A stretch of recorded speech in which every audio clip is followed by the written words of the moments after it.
पोलिसांवरती धाडस करून त्यांनी पोलिसांवरती वार केले चाकूचे। त्या लिव्हरच्या बाजूला थोडक्यात तो वार झाला। 1 इंच जर तो चाकू बाजूला गेला असता तर बिचारा आपला पोलीस कर्मचारी या ठिकाणी शहीद झाला असता। जिहादी अब्दुल्ला पटेल आहे, सैफुल्ला पटेल आहे, अनेक गुन्हे त्यांच्यावरती दाखल आहेत। त्यांच्यावरती कडक कारवाई करा, कठोर स्वरूपाची शिक्षा होईल असे गुन्हे त्यांच्यावरती दाखल करा। भर चौकामध्ये धिंड काढून त्यांना ठोका। नमस्कार।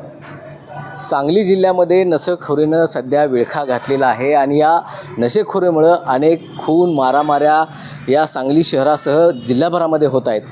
कालच 2 नशेखोरांनी मिरजमध्ये एसटी कर्मचाऱ्यांना मारहाण करत असताना त्या मारहाणीला अडवणूक करत असताना 2 पोलीस कर्मचाऱ्यांवर या नशेखोरांनी जीवघेणा हल्ला केल्याची धक्कादायक घटना घडलेली होती आणि यामध्ये एक पोलीस कर्मचारी गंभीर जखमी झाले असून त्यांना मिरजेच्या शासकीय रुग्णालयामध्ये सध्या उपचारासाठी दाखल करण्यात आलेला आहे। या विरोधामध्ये आता शिवप्रतिष्ठान युवा हिंदुस्थाननं आवाज उठवलेला आहे। या कर्मचाऱ्यांवर हल्ला करणारे असतील किंवा नशेखोरी असतील यांच्यावर कठोरातील कठोर कारवाई झाली पाहिजे अशी भूमिका शिवप्रतिष्ठान युवा हिंदुस्थानच्या वतीनं करण्यात आलेली आहे। आपल्याबरोबर सध्या श्री शिवप्रतिष्ठान युवा हिंदुस्थानचे संस्थापक अध्यक्ष आहेत नितीन चौगुले, आपण त्यांच्याशी बोलूया। एकीकडं पालकमंत्री नशेखोरीच्या विरोधामध्ये रॅली काढतायत आणि दुसऱ्याच दिवशी अशा तऱ्हेची घटना घडते, काय दुर्दैवी आहे। कारण जिल्ह्याला जे पालकमंत्री आपले लाभले ते प्रामाणिकपणे ह्या जिल्ह्याला निर्भयमुक्त बनवण्यासाठी, नशेखोरीच्यापासून वाचवण्यासाठी, गुन्हेगारीमुक्त बनवण्यासाठी एवढे उपक्रम राबवत आहेत। स्वतः इतके वेळा ते सांगलीमध्ये येत आहेत। त्यांच्या मार्गदर्शनाखाली आमच्या सांगली जिल्ह्याचे पोलीस प्रमुख आहेत, ते हे मोहीम राबवत असतात, प्रयत्न करतात। मात्र दुर्दैवाने आपण म्हणला तसं दुसऱ्याच दिवशी मिरजमध्ये पोलीस कर्मचारी आहेत कोंडिबा सरगर आणि घुबडे हे पेट्रोलिंग करत होते। यावेळी जिहादी तो अब्दुल्ला पटेल, सैफुल्ला पटेल हा गुन्हेगार आहे आणि अनेक गुन्हे त्याच्यावरती आधीसुद्धा दाखल आहेत। त्यांनी एक नशेमध्ये एस टी अडवली आणि त्या एस टीच्या कंडक्टर आणि ड्रायव्हरला बेदम मारहाण सुरुवात केली, चाकूचे वार केले। त्यावेळी तिथं पेट्रोलिंग करत असणारे जे कर्मचारी आहेत ते कोंडिबा सरगर आणि घुबडे म्हणून आहेत, त्यांनी त्यांना वाचवण्यासाठी त्या जिहाद्यांना ह्या आरोपींना पकडलं। मात्र पोलिसांवरती धाडस करून त्यांनी पोलिसांवरती वार केले चाकूचे। त्या लिव्हरच्या बाजूला थोडक्यात तो वार झाला। 1 इंच जर तो चाकू बाजूला गेला असता तर बिचारा आपला पोलीस कर्मचारी या ठिकाणी शहीद झाला असता। आज मी स्वतः मिरज सिव्हिलमध्ये जाऊन त्यांची भेट घेतली, विचारपूस केली। तिथं असणारे रुपेश शिंदे सर आहेत, प्रकाश गुरव आपले वैद्यकीय अधिष्ठाता आहेत, त्यांची भेट घेऊन त्यांच्या तब्येतीची ट्रीटमेंट ज्या पद्धतीनं चालू आहे ती विचारपूस केली। माझं SP साहेबांकडे मागणी आहे की हे जे जिहादी अब्दुल्ला पटेल आहे, सैफुल्ला पटेल आहे, अनेक गुन्हे त्यांच्यावरती दाखल आहेत, त्यांच्यावरती कडक कारवाई करा, कठोर स्वरूपाची शिक्षा होईल असे गुन्हे त्यांच्यावरती दाखल करा। भर चौकामध्ये धिंड काढून त्यांना ठोका। आज पोलिसांवरती हल्ला करण्याची हिंमत इथल्या नशेखोरांमध्ये आली। मागच्या आठवड्यामध्ये विट्यामध्ये सुद्धा एका पोलीस कर्मचाऱ्यावरती हल्ला झाला।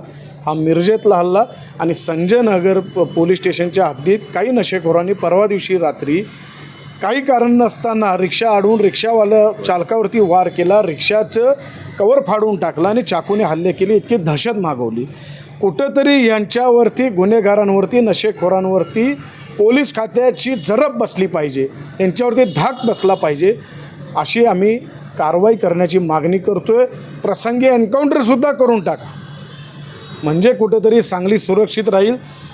स्वर्गीय कामटे साहेब, हे कामटे साहेबांनी एन्काउंटर केलेलं, त्यानंतर आजपर्यंत सांगलीत एन्काउंटर झालेलं नाही, तर ते एन्काउंटर करावा। त्याचबरोबर माझी एक मागणी आहे की प्रामाणिकपणे SP साहेब कार्य करत असतात, मात्र जोपर्यंत त्यांचे सगळ्या जिल्ह्यामधले जे पोलीस स्टेशन्स आहेत त्यातले कर्मचारी, जे कर्मचारी वर्षानुवर्ष ठाण मांडून आहेत, त्यांचे गुन्हेगारांचे असलेले संबंध आहेत, नशेखोरांशी, ड्रग्स सेवन करणाऱ्यांशी आणि सप्लाय करणाऱ्यांशी सुद्धा संबंध आहेत, हप्ते गोळा करण्यामध्ये ते व्यस्त आहेत, असे सगळे कर्मचारी जिल्ह्यातले यांना ताबडतोब त्या जागेवरून उचलून दुसरीकडे टाकून द्यावं। त्याचबरोबर एक पोलीस स्टेशनचे इन्चार्ज स्वतः व्यसन करून त्या पोलीस स्टेशनमध्ये कर्तव्य बजावतात, अशा प्रकारची तक्रारी तिथल्या नागरिकांच्या आलेल्या आहेत। पोलीस त्या प्रभारींची तक्रार, त्यांच्या विरोधात तक्रार माजी केंद्रीय मंत्री आहेत त्यांनी तक्रार केलेली आहे, खासदार विशालदादा पाटील आहेत त्यांनी तक्रार केली आणि ह्या कोल्हापूर रेंजचे IG यांच्यासमोर भाजपाच्या ज्येष्ठ म्हणजे राज्यस्तरावरच्या महिला नेते आहेत नीताताई यांनीसुद्धा तक्रार केलेली आहे. मग अशा अधिकाऱ्यावरती पूर्वीसुद्धा बंडगर त्या बंडगर लहान मुलाची जेव्हा डोळ्यात गोळ्या घालून हत्या झाली त्याच्यामध्ये सुद्धा कर्तव्यात कसूर केली म्हणून त्यांच्यावरती दोष ठेवून त्यांची इन्क्रिमेंट रद्द करण्यात आलेली आहे. मग असे अधिकारी प्रभारी म्हणून का ठेवले जातात? माझी पोलीस अधीक्षकांकडे मागणी आहे की अशा अधिकाऱ्यांना पहिला हाकला, त्यांची बदली करा. जर याच्यामध्ये कुठला राजकीय हस्तक्षेप होत असेल तर यांची नावं सगळ्या जनतेसमोर डिक्लेअर करा. कोणताही राजकीय हस्तक्षेप आपण सहन करून घेऊ नका. आम्ही सांगली म्हणून सगळ्या सांगलीचे नागरिक बंधू भगिनी सगळ्या संघटना ह्या जिल्हा पोलीस प्रमुखांसोबत आम्ही ठामपणे उभे आहोत. प्रसंगी जिल्हा प्रमुख आपण आदेश द्या, आम्ही सगळे आपल्यासाठी रस्त्यावरती उतरू, पण अशा अधिकाऱ्यांची गय तुम्ही करू नका अशी आम्ही मागणी करतोय. त्याचबरोबर हे जे 2 पोलीस कर्मचारी आहेत यांना मी जिल्हा पोलीस प्रमुख आणि महाराष्ट्र शासनाकडे मागणी करतो की ह्यांनी जे शौर्य दाखवले त्याच्यासाठी त्यांना एखादा चांगला शौर्य पुरस्कार या दोघांना शासनाने द्यावा. कारण भविष्यामध्ये जर यांच्या तुम्ही दखल घेतली नाही, यांच्या प्रामाणिकतेचं कौतुक केलं नाही तर कुठला कर्मचारी स्वतःचं जीव धोक्यात घालण्याचं धाडस कितपत करेल आम्हाला माहीत नाही. म्हणून ज्यांनी हे धाडस दाखवलं त्यांचं कौतुक करावं अशी आम्ही मागणी करतो. आता संपूर्ण जिल्ह्याचा जर विचार करायला तर खूप गुन्हेगारी वाढलेले आहेत. आठवड्याला एक खून होतो आहे, मारामाऱ्या होत आहेत, दरोडे जात. याचं कारण कुठंतरी पोलिसांचा धाक कमी झालेला असं वाटतं. निश्चितच ह्या 7-8 महिन्यामध्ये 48 खून या सांगलीमध्ये घडलेले आहेत. कोकवाडमध्ये झालेला जो दाम्पत्याचा खून आहे त्याच्यासाठी अख्खी सांगली बंद होती. पूर्ण सांगलीनं बंद करून बाहेरचे आमदार या ठिकाणी येऊन या ठिकाणी मोर्चा झाला आहे. हे कुठंतरी मी SP साहेबांना बोलतो आहे की आपण त्यांच्याबद्दल आम्हाला कुठलाही डाऊट नाही. SP साहेब LCBचं पथक आहे, अनेक आपल्या जिल्ह्यातले चांगले अधिकारी आहेत, अनेक चांगले कर्मचारी आहेत, हे प्रामाणिक काम करत आहेत.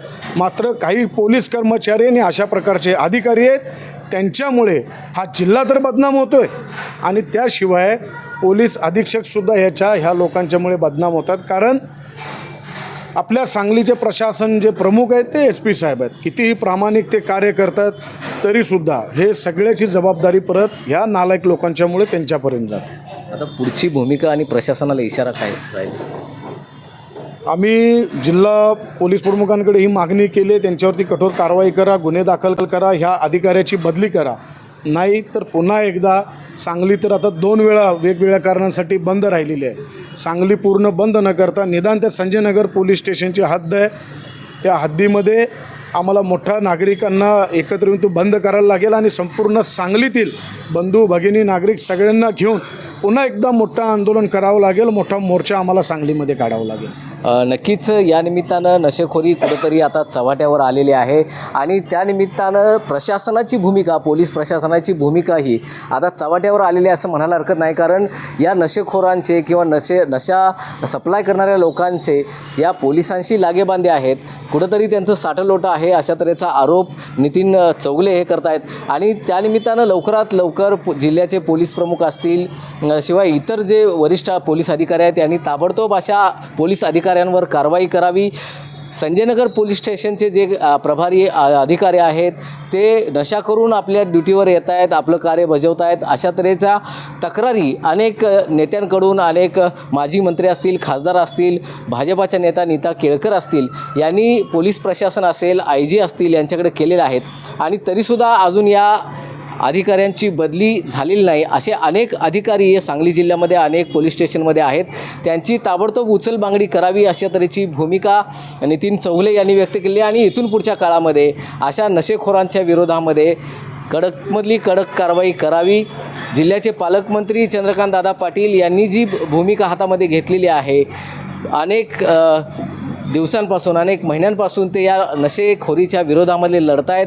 अनेक निर्धार नशेखोरीच्या विरोधात परवाच त्यांनी एक निर्धार पदयात्रा काढलेली होती. आणि असं असतानाही कुठंतरी याकडं पोलीस प्रशासनाच्या हातभार असल्यामुळं कुठंतरी हे प्रकरण अजूनही शमलं जात नाही. या नशेखोरीला खतपाणी कुठंतरी घातलं जातं आहे आणि त्यामुळं लवकरात लवकर हे समूळ नष्ट करण्याची आवश्यकता आहे, अशा तऱ्हेची भूमिका नितीन चौगुले यांनी व्यक्त केली. आणि इथून पुढच्या काळामध्ये जर ही अवस्था अशीच पुढं चालत राहिली तर आम्हाला नाईलाजानं आंदोलन हातात घ्यावं लागेल, अशा तऱ्हेचा इशाराही नितीन चौगुले यांनी दिला आहे. मोहन राजमाने, नवराष्ट्र न्यूज, सांगली.